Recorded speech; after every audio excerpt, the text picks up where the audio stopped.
Je sais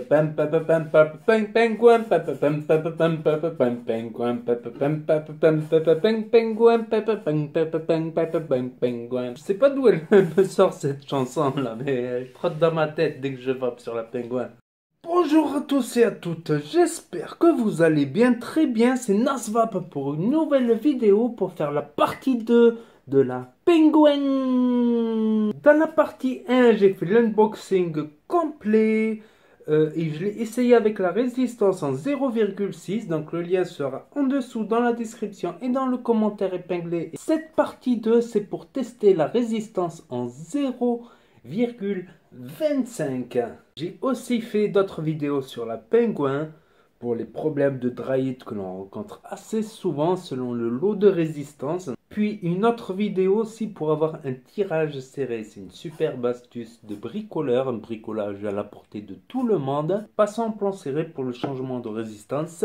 Voilà, nous allons essayer la résistance 0,25 ohms DL. Hop. Mais pour cela, nous allons l'amorcer avec du liquide. Là, je vais mettre un Red Dang dessus. Pour l'amorcer, il faut mettre quelques gouttes là-haut. Quelques gouttes ici.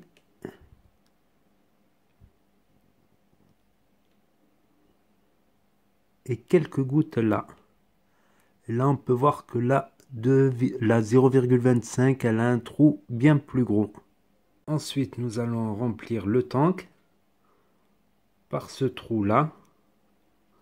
Vous voyez, il y a une petite ouverture ici qui facilite l'entrée de la bouteille.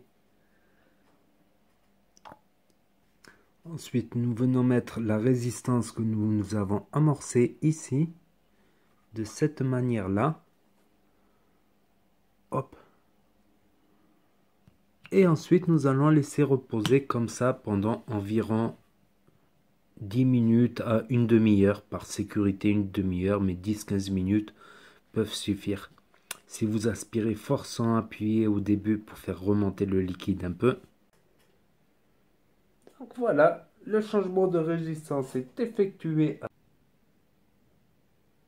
Sans voir. Point de vue saveur, c'est pas trop mal, mais c'est pas ça. Avec la 0,25, on est un cran en dessous. J'ai comme l'impression d'avoir un arrière-goût de coton. Pourtant, j'ai fait des petits trous, j'ai tout fait correctement. Et aussi, elle est plus aérienne. Le diamètre du col, il est plus gros, donc elle est plus aérienne que la 0,6.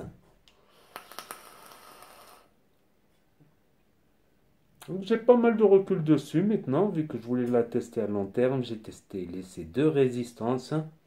Aussi, il faut éteindre la box pour enlever la cartouche, j'avais oublié de le dire. Sinon, ça peut vous faire une petite étincelle, c'est pas grave du tout. Donc, on peut changer de liquide avec une résistance. Il y a très peu de fuite. Une fois de temps en temps, une petite goutte qu'on laisse très très longtemps, franchement, mais c'est très rare. La version 1 en aluminium respire la solidité quand on l'a dans la main.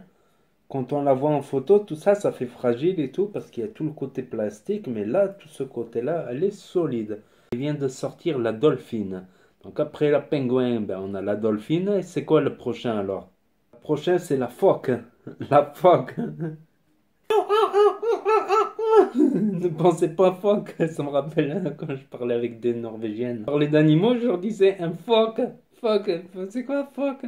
Je faisais phoque. On a compris, phoque. Revenons au sujet. La Dolphin fait de la vapeur nicotinée ou pas nicotinée.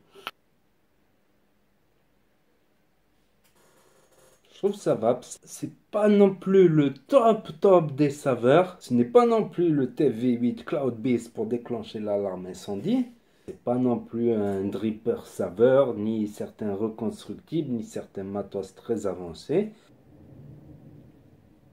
Il y a des petits dry heat des fois néanmoins. Le point négatif, c'est qu'il y a des mauvais lots de résistance. Quand on chain vape beaucoup sur la 0,25, même avec mon astuce, on peut avoir des petits dry heat. On verra la dolphine prochainement. Peut-être il y aura la baleine, il y aura l'ours, le koala, le panda dans la série Joytech. Mais Joytech, voilà, il proposait ça pour des débutants, je trouve pas trop. Mais Joytech finit mal le boulot. C'est nous qu'on doit finir le boulot à la maison en la bricolant. Et Joytech au niveau atomiseur, ils ont pas mal déconné quoi. Quand on voit le Cubis 2, le scandale du Cubis 2, ils ont été rachetés par Big Tobacco quoi. Dommage que Joytech bâcle les finitions et qu'ils testent pas assez leurs produits avant de les mettre sur le marché. C'est un point négatif de Joytech. Petit détail à rajouter sur la Penguin en 0,25, c'est que j'ai trouvé que la résistance elle a cramé très rapidement, en moins de 2 jours quoi, franchement d'utilisation. Donc j'ai beau faire les techniques qui marchent avec la 0,6, ça marche pas avec le dessus. Donc c'était la résistance fournie avec pourtant, donc il y a un gros problème de capillarité là-dessus. Je la conseille plutôt en 0,6. Il y a une astuce pour pouvoir vaper avec en 0,6. Mais Joytech en ce moment, point de vue résistance, tout ça,